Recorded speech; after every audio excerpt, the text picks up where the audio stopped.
Vinh chú đây đi qua tù sắm đồ nó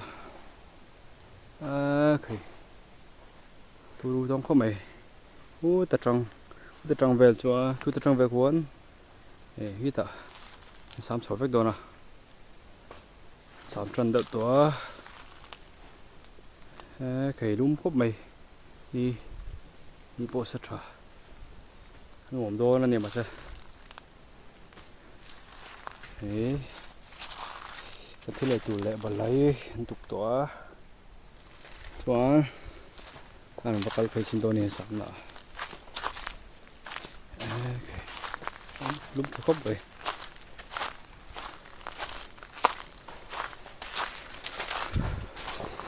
phải dễ lắm á lại buồn là sắm cái đồ này sắm này lại giống giống vậy lại thả giống giống vậy rất cua lòng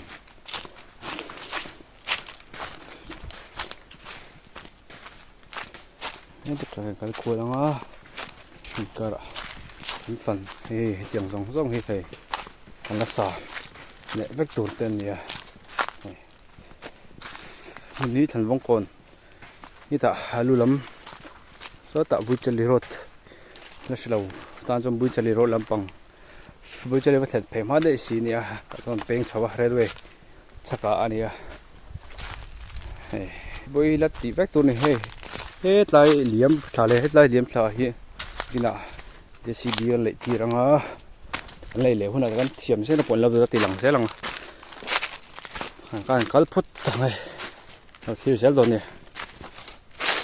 cái tay wow lệ bật là cái bộ mà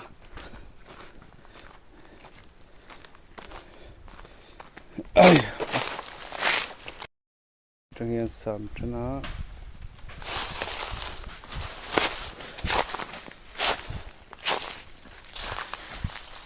han sắm phải vết đồ này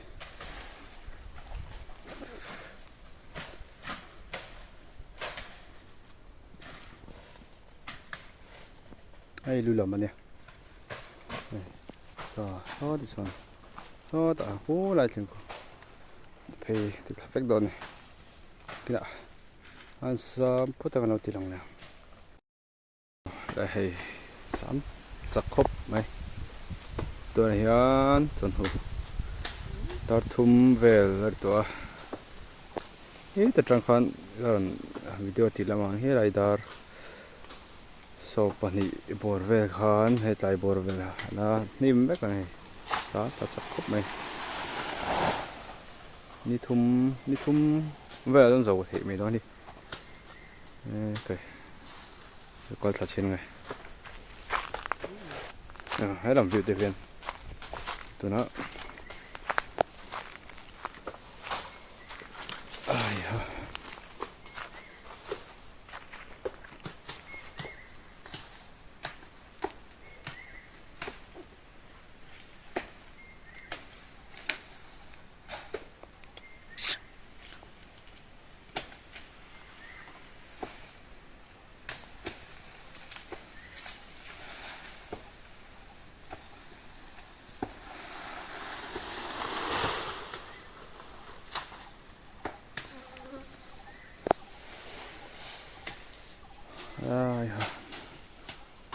ลุ่มขบไหมหรอใช่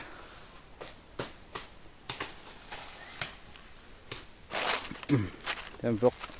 dịch sâu về sẽ là ngó ấy khá bún đã tỉ chua là tôm rất rồi nè